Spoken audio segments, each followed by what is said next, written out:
West Marine is closing its Tiger store after filing for bankruptcy, and it plans to shut 59 storefronts across close to 24 states. Welcome back, everyone. Today we need to talk about something that should concern every single person watching this right now. So just imagine this with me for 1 second. A man has a passion for sailing. He's an engineer in Silicon Valley, and instead of chasing stock options or climbing a corporate ladder, makes a different decision. He started selling rope out of his garage in Palo Alto, California. And that was 1968. That one man with that one passion builds it into the largest boating and marine supply chain in the entire United States. 58 years, hundreds of stores, thousands of employees. A company that has outfitted America's fishermen, sailors, and weekend bores through every single decade of modern history. But now 5 of its Washington state locations are shutting their doors. Gone. And there's one thing about the mayor of Seattle's response to all of this that almost nobody is talking about. When she heard that businesses were fleeing her city over taxes, she didn't call an emergency meeting.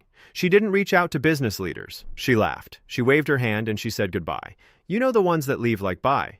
So that one word is going to matter more than you think by the end of this video. Because what's happening to West Marine in Washington state, that's not just a retail story. It's a symptom. And if you care about jobs, about communities, or about what happens when the government decides businesses are the enemy, you need to understand the full picture here. So whether you're a boater, a business owner, or just someone paying attention to where this country is heading, this one matters. Hit that subscribe button because this one goes deep. Now let's get into it. Let's start with West Marine because the company's history is the whole story. Randy Repass founded the company in 1968 out of a garage in Palo Alto. He wasn't a businessman. He was a sailor who wanted to take care of people. He sold rope under the name West Coast Ropes. His first retail store opened in 1975 in the heart of California's sailing community.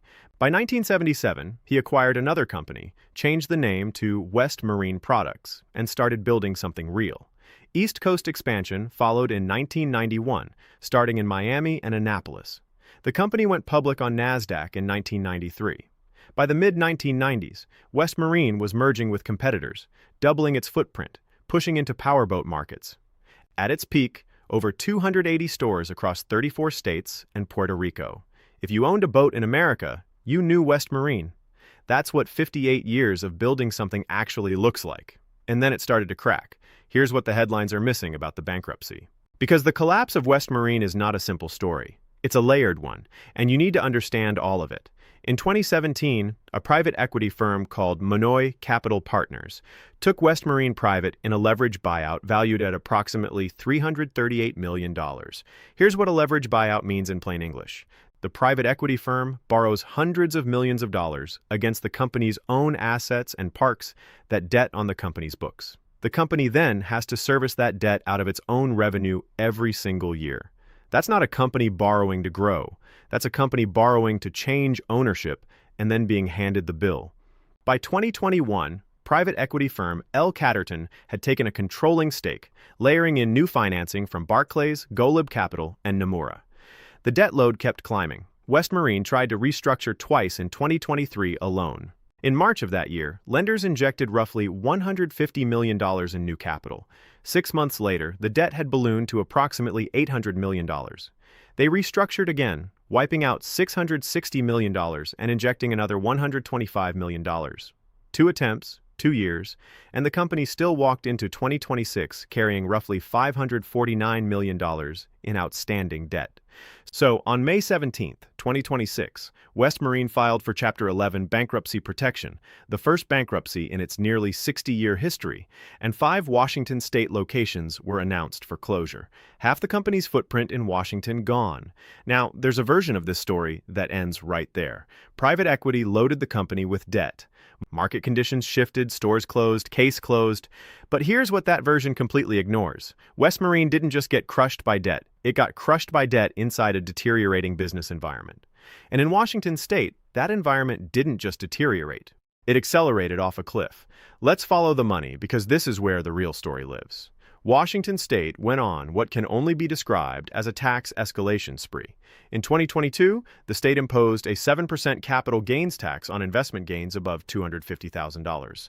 In 2025, they added a 2.9% surcharge on gains above $1 million, pushing the effective capital gains rate to 9.9%.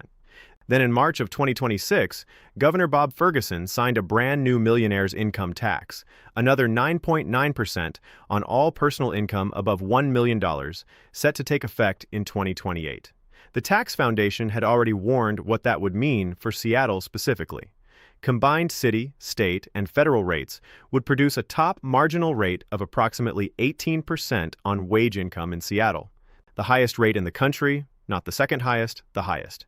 And on top of all of that, Seattle runs its own jumpstart payroll tax, charging businesses up to 2.4% on every employee earning more than $150,000.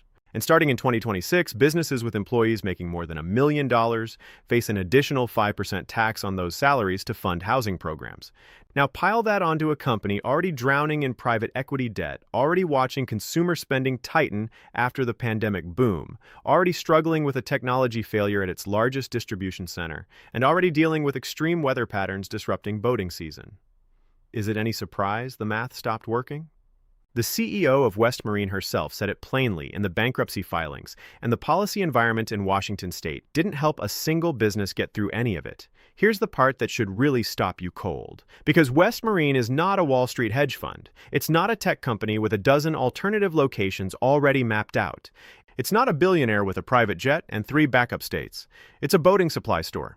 The kind of place where a guy walks in on a Saturday morning to pick up marine batteries and ends up talking to someone who actually knows what a through-hole fitting is. The Bellingham location, gone. Breton, sitting right on Puget Sound, surrounded by one of the most boating-dense communities in the Pacific Northwest, gone. Port Townsend, a city literally built around maritime culture. Home to the Northwest Maritime Center, the Wooden Boat Festival, a town where boats are not a hobby, but a way of life, gone. These aren't just stores closing. These are community anchors disappearing. The employees who worked those floors for years, who knew the inventory by heart, who could troubleshoot your outboard engine while ringing up your order, those jobs are gone. The marine supply vendors who depended on those orders. The dock communities that assumed those stores would still be there next season. All of it ripples outward in ways that never show up in a single bankruptcy headline. And here's where we have to talk about the mayor of Seattle, because her response to all of this is the most important part of the entire story. Katie Wilson is a self-described Democratic socialist who took office in January 2026. She ran on a platform of taxing the wealthy, expanding city services, treating large employers as adversaries. Weeks before taking office, she joined striking Starbucks workers on the picket line. Not as a private citizen, expressing solidarity, as the mayor-elect of the city where Starbucks was founded. Standing outside the company's stores, telling people on camera, "I am not buying Starbucks, and you should not either." That was her opening statement to the Seattle business community. Her first move in office was to push even more taxes on corporations and high earners. And then came the moment. In April of 2026, at a forum at Seattle University, Wilson was asked about the idea of wealthy residents and businesses leaving Washington state because of the escalating tax burden. She didn't answer with data. She didn't answer with a plan. She laughed, waved her hand, and said, "I think the claims that millionaires are going to leave our state are like super overblown. And if the ones that leave, like buy." Then the crowd cheered, and nobody in that room thought about what buy actually costs. Here's what buy actually costs. The Association of Washington Business ran a survey in the spring of 2026. 24% of Washington employers are now considering leaving the state entirely. That number was 8% just 18 months earlier. It has tripled. In the same survey, only 9% of employers said they plan to expand inside Washington in the next year. That number was 20% 16 months ago, and 38% say they're already planning to expand in another state. 1 in 3 Washington businesses is building its future somewhere else. A WB President Chris Johnson called those numbers a 911 emergency for the Washington economy. And it's not just small businesses quietly updating their incorporation paperwork. Amazon has relocated thousands of employees out of Seattle proper to Bellevue. Oracle laid off 491 Seattle area workers this year. Meta cut another 168 Washington employees. Microsoft criticized the tax environment and threatened to move jobs elsewhere. And then there's Starbucks. the company that Howard Schultz built in this very city, the one Katie Wilson told her constituents to boycott, announced it is opening a new 20,000-employee corporate hub in Nashville, Tennessee. Tennessee, a state with no income tax, a state that offered incentives instead of obstacles. The Washington Policy Center estimated Starbucks will save at minimum $250 million over a 23-year lease in Nashville compared to staying in Seattle. $250 million gone from Washington, and that is just one company. The downtown Seattle office vacancy rate hit over 30% by the end of 2025, a record high. The head of the Downtown Seattle Association said directly that the city's increasingly aggressive tax burden on businesses was driving it. Former Starbucks CEO Howard Schultz, the man who grew up in Brooklyn public housing and built a global coffee empire in this city, wrote an op-ed calling Seattle's problem serious and describing Mayor Wilson as a leader who has chosen to cast business as a foil rather than a partner. That's not a conservative talking point. That's a man who spent 44 years in this city, who watched it grow, and who is now watching it bleed. Now, let's zoom back out to West Marine because this is where the pieces lock together. West Marine needed everything to go right in Washington state. It needed predictable operating costs. It needed customers with disposable income for discretionary voting purchases. It needed a regulatory and tax environment that didn't add new layers of cost every legislative session. It got none of those things. And here's the specific number that ties it all together. According to the Puget Sound Business Journal, West Marine walked into bankruptcy carrying approximately $429 million in outstanding obligations, and its own filings describe the Washington state operating environment as one more compounding headwind in a long list of factors that made it impossible to recover. The company is closing 59 stores nationally. 5 of them are in Washington. The 5 locations closing happen to be spread across the state's most iconic boating communities. That's not random. That's a map of where the math finally stopped working. The CEO of West Marine said the company intends to emerge from Chapter 11 bankruptcy by August 20th, 2026. She described it as returning to the customer-centric model that drove West Marine's original growth. That's a plan built on hope. But here's the question nobody in Olympia or Seattle City Hall is asking. What business environment will West Marine emerge into? Because the 9.9% millionaire income tax isn't even in effect yet.